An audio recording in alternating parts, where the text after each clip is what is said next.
Mahilig ang inyong lingkod sa mga misteryo at syempre, mahilig din ako sa kasaysayan. Kung kaya naman nagpapasalamat ako ng malaki sa YouTube dahil kahit papaano naisishare ko sa ibang tao ang aking mga kakaiba, patwa, kahanga-hanga, kabilib-bilib at mga nakakaaliw na kwento ng mga kasaysayan, karanasan at kahit na mga kwentong barbero lang. At sa malamang ay napapansin nyo na rin na mahilig talaga akong magkwento. Kahit na nga walang nakikinig, basta may tao lang na nasa harap ko, tuloy-tuloy lang ang kwentuhan, lalo na sa inuman. At bilang pasasalamat nga sa nagsilbing tulay ko ng mga kwento ko upang makarating sa inyong mga tainga, mata at mga utak, ay inalam ko na rin ang kasaysayan o ang nakaraan sa YouTube.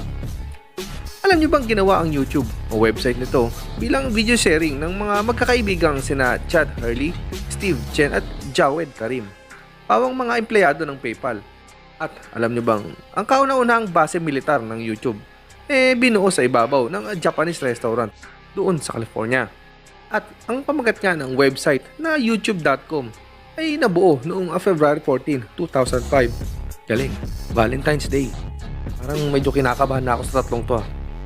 At ang kauna-unahang video na na-upload sa YouTube ay may pamagat na Me at the Soup na na-upload naman noong April 23, 2005. Kung saan bida si Jawed Karim na namamasyal sa San Diego Zoo. Naging mabilis at malaki ang pagpapakilala sa madlang people ng YouTube. At noon ngang 2006 ay mayroon na itong 65,000 videos uploads. At may daily record na 100 million videos views per day. Wow, ang dami nun. Paano na kaya pag sa channel ko lahat napunta yon? Nako, malamang sikat na ako yun. Nag-average ito noon ng 20 million visitors per month.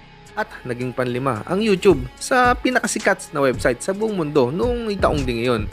Noon ngang June 2006 ay pinasok na ng YouTube kapartner ng NBC ang advertising. Noon ngang November 13, 2006 ay sinagot na ni YouTube ang panliligaw ni Google upang maging partner sila nito forever. At binili nga ng Google ang kontratang ito na nagkakahalagang 1.65 billion US dollars lang naman. Imagine, US dollars 1.65 billion. Napakalaking halaga nun. Bahala na kayong magbilang o mahilo sa pagbibilang ang napakaraming zero nito. Noon nga 2010 ay tinatantyang 2 bilyong videos na ang ina-upload sa YouTube araw-araw. Ang dami na pala talaga. Noong namang 2011 ay nakapagtala naman ang YouTube ng tumataginting na 3 billion viewers per day. 3 billion viewers per day. Nakakalula talaga.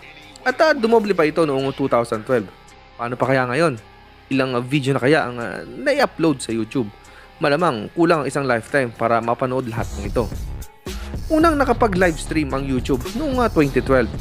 At ang mga bida ay ang mga politiko sa kanilang umaapoy at nagbabagang debate sa Amerika. Ipinilabas o ni-livestream ng YouTube ang presidential debate doon.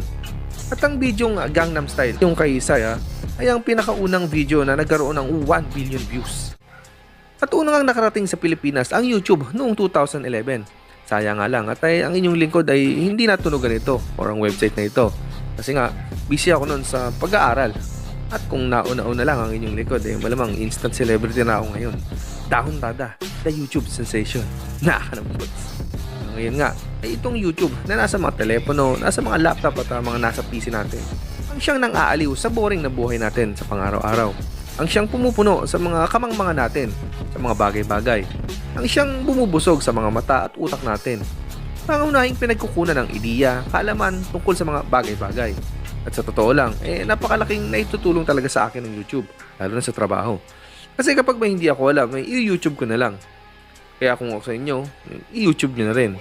Hindi na nga uso ngayon yung kung hindi mo alam, i-Google mo Sa totoo lang, i-YouTube mo na lang. Sa tingin ko, sa ngayon, nasa YouTube na nga yata lahat ng impormasyon na kailangan natin. Muli ay nagpapasalamat ako sa inyo sa pagbibigay ng oras sa pakikinig ng maikling video na ito. At lagi niyong tatandaan na ang video na ito ay isang normal na YouTube vlog lamang at hindi isang libro. Maraming salamat ulit mga kaibigan.